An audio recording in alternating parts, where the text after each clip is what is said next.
Pero tenemos como invitado aquí a Ervin Hoyos. Él es un periodista colombiano con amplia experiencia en el tema de secuestros, pues ha logrado intervenir en algunos de ellos con mucho éxito, con el resultado de la liberación de esos secuestrados. Ervin, buenos días y bienvenido a nuestro programa. Buenos días, muchísimas gracias. Bueno, vienes tú también a enterarte de lo que acaba de suceder, que yo no sé cómo lo ves tú, cambia definitivamente las circunstancias, y quisiera que nos hagas, nos des tu visión, porque tú has intervenido en secuestros en donde estaba la guerrilla, que era una guerrilla con ideología política, que era una guerrilla con intereses, digamos, quizá a otro nivel. Se volvieron narcos también, pero no sé si se podía dialogar a otro nivel. ¿Cómo lo ves tú?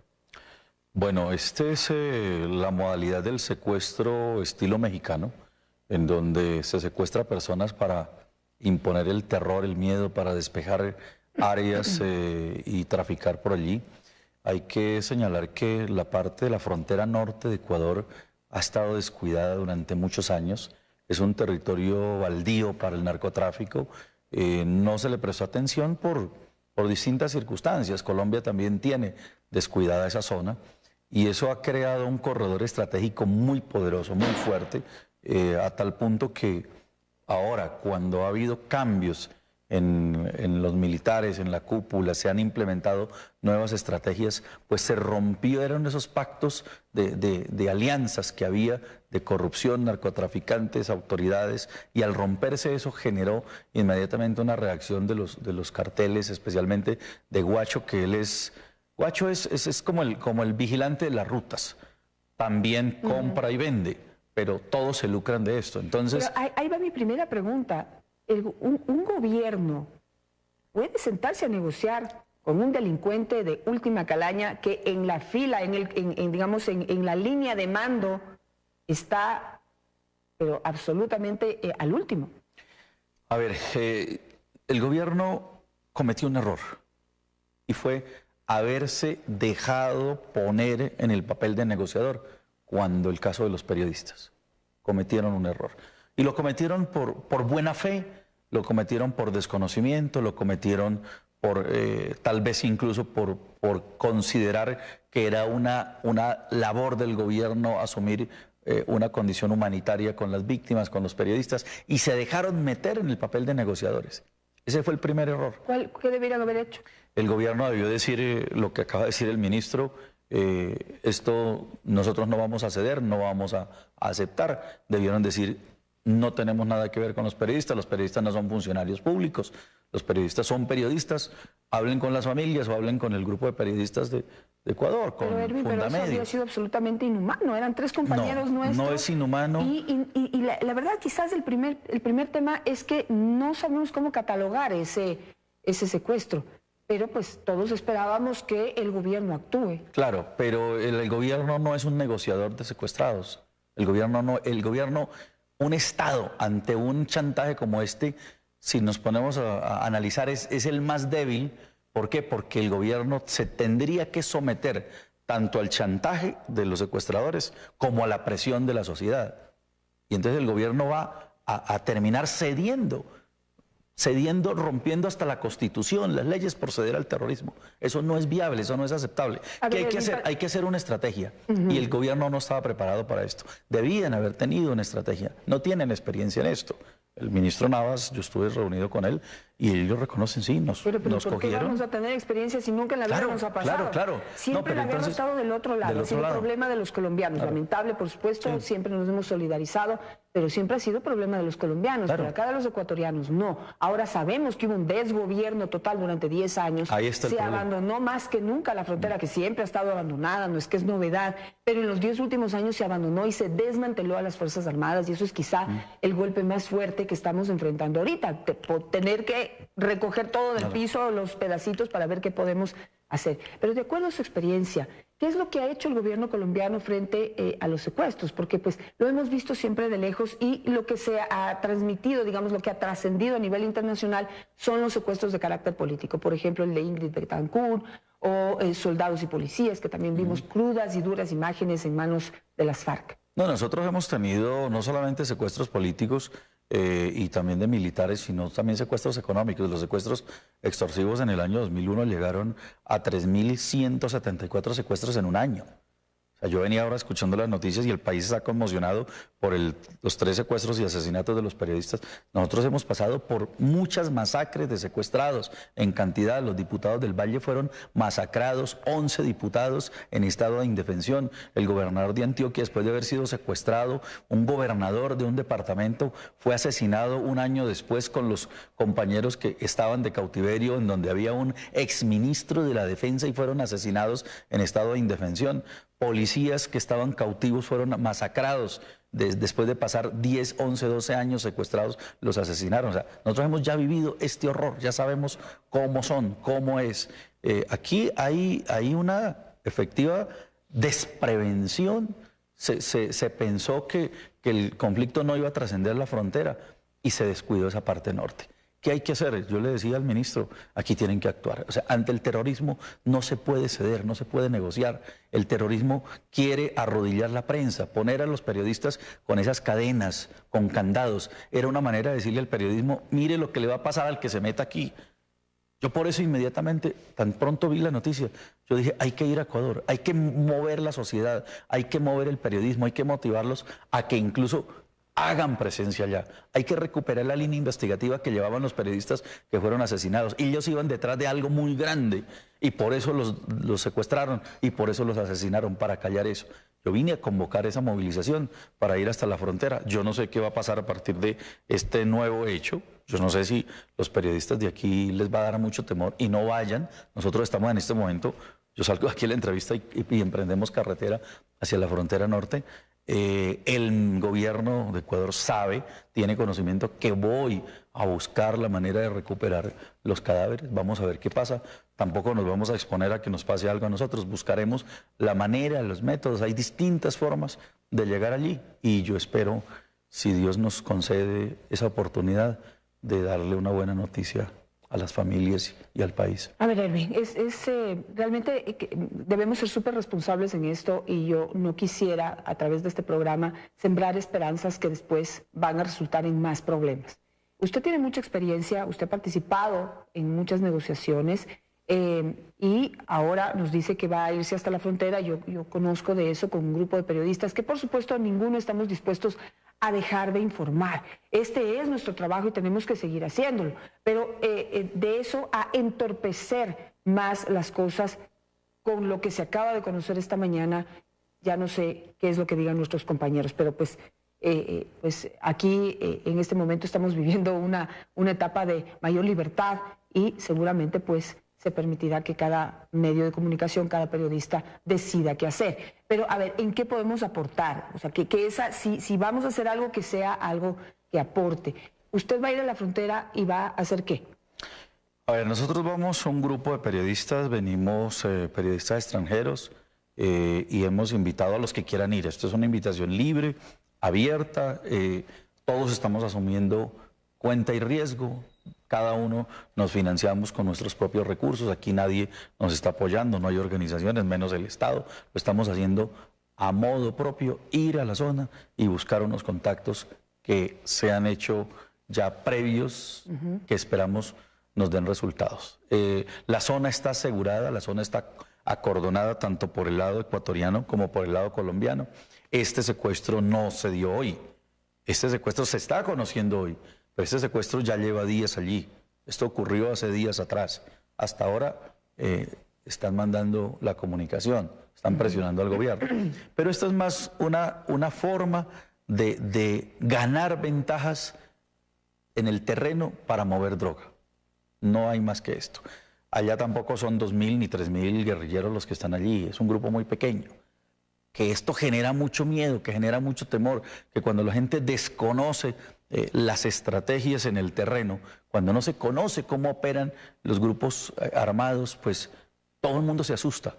Pero la zona técnicamente está peinada. La zona, allí está la presencia de las fuerzas ecuatorianas.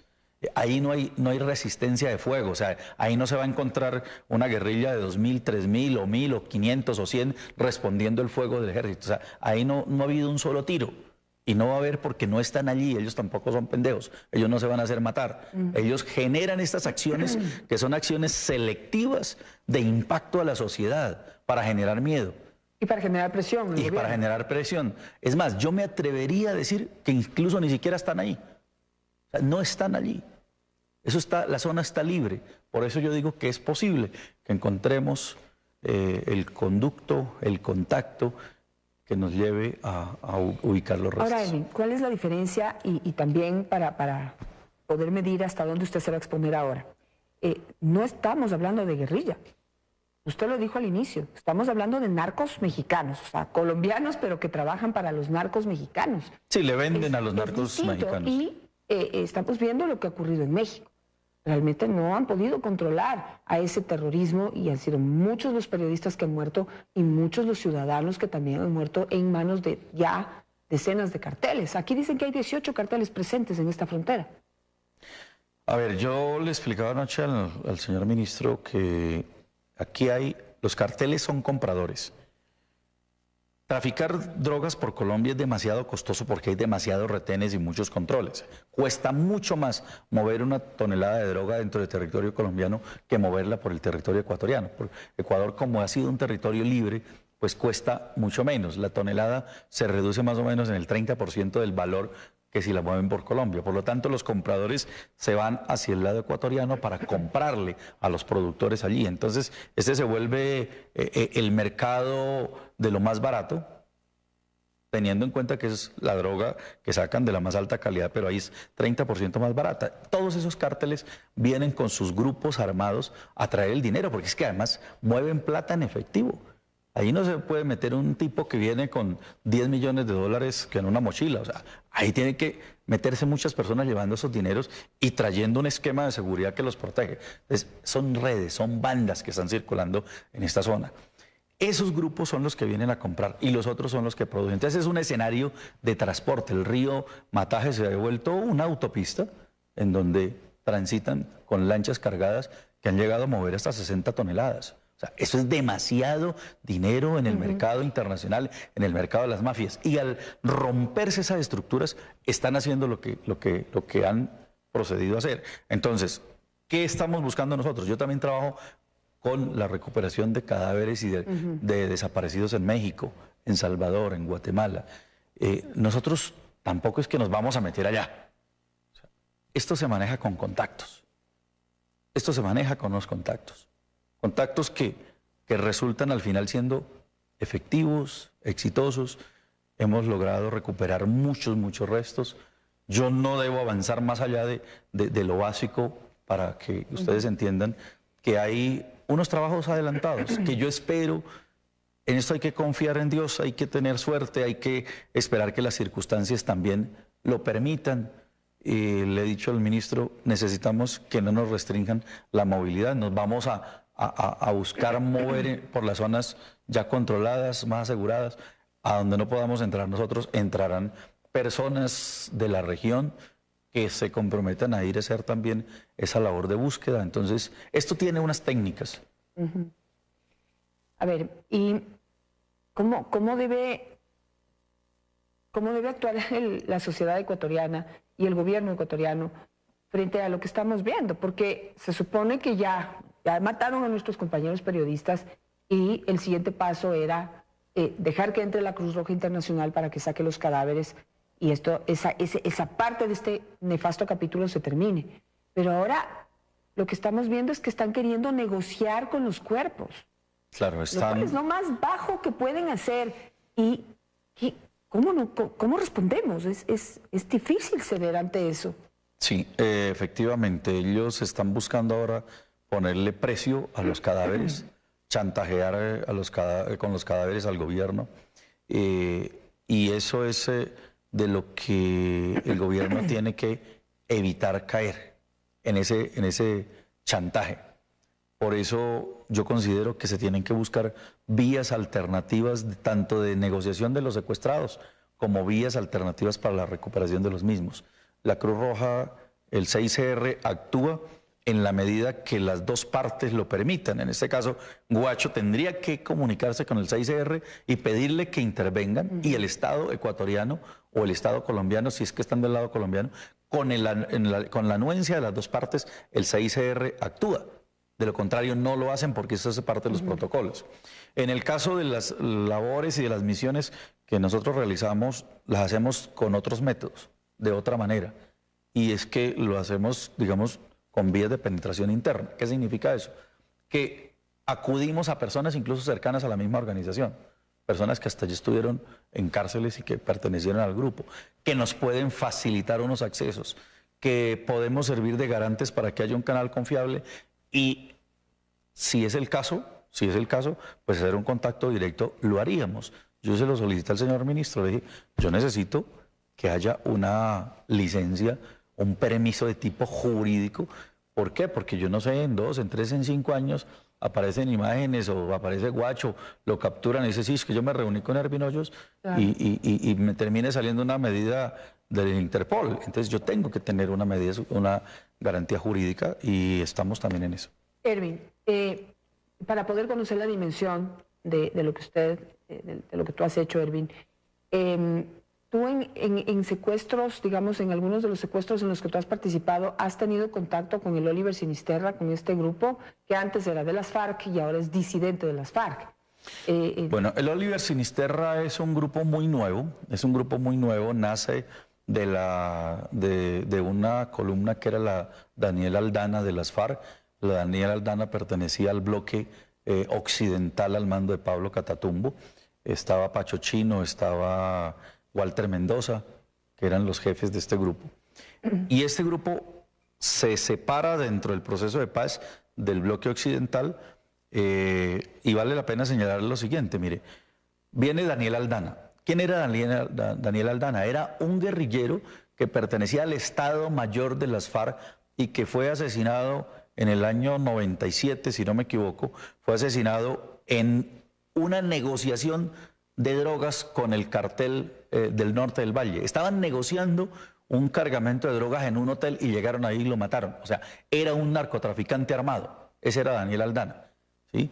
Y le ponen el nombre de él a este bloque, a esta columna, la Daniel Aldana.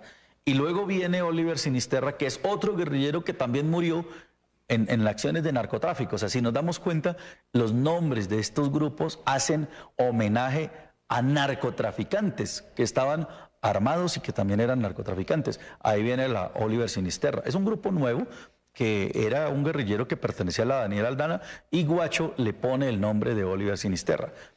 Pero ahí hay una estrategia que fue montada y muy bien montada. La cara visible de la Oliver Sinisterra es Guacho, pero Guacho no es el que toma decisiones. Ahí detrás hay un hombre mucho más poderoso que tiene contacto directo con la vía secretariado, con la vía Estado Mayor FARC, con los que ahora hacen parte del partido político, y es alias Fercho. Fercho es un veterano, el viejo Fercho es un veterano de las FARC, que es el que está detrás de esto, que tiene mucha experiencia, que tiene el pensamiento ideológico de la línea secretariado y que por estrategia pone a un tipo joven, con bríos, que no tiene estudios, que no tiene preparación, que sabe echar tiros y echar para adelante, que es cerrado en sus ideas, y ese es Guacho, que es el que está figurando. Pero detrás de Guacho hay otros que están tomando decisiones. Ervin, te agradezco mucho por estar en esta mañana. Realmente es muy duro para nuestro país, muy duro para nosotros como periodistas tener que dar estas noticias, tener que abordarlas. Yo espero ser siempre lo más prudente y lo más acertada posible para no causar pánico, para poder realmente guiar a la población a hacer lo correcto en este duro momento, realmente de mucha incertidumbre, que no sabemos qué va a pasar y no sabemos qué hacer. Yo quiero decir una cosa, y es, usted mencionaba, no podemos crear falsas expectativas, y yo vengo a eso justamente, a que no creemos falsas expectativas. Pero el temor no se puede convertir en ese aletargamiento que le permita al terrorismo crecer. Los periodistas son los primeros aquí en Ecuador que tienen que tomar la decisión de ser valientes, de no dejarse acorralar, porque si no, van a llegar al momento en que nos pasó a nosotros en una época, que no nos podíamos mover por muchas regiones del país por temor a que nos secuestraran. Aquí tiene que haber una reacción del periodismo, de los periodistas, de los mismos medios, de las empresas de comunicación, del gobierno, de la sociedad. Aquí tienen que ser todos unidos frente a un flagelo que se viene encima, que ya nosotros lo hemos tenido. Yo me he puesto a disposición de las organizaciones periodistas acá para venir a estructurar, a formarlos, a capacitarlos, a darles muchos conocimientos, muchas estrategias. Yo lo quiero hacer porque veo que aquí se está aproximando lo que nosotros ya vivimos y eso no puede pasar. Con eso me voy a quedar. Muchísimas gracias, Erwin, por estar esta mañana con nosotros.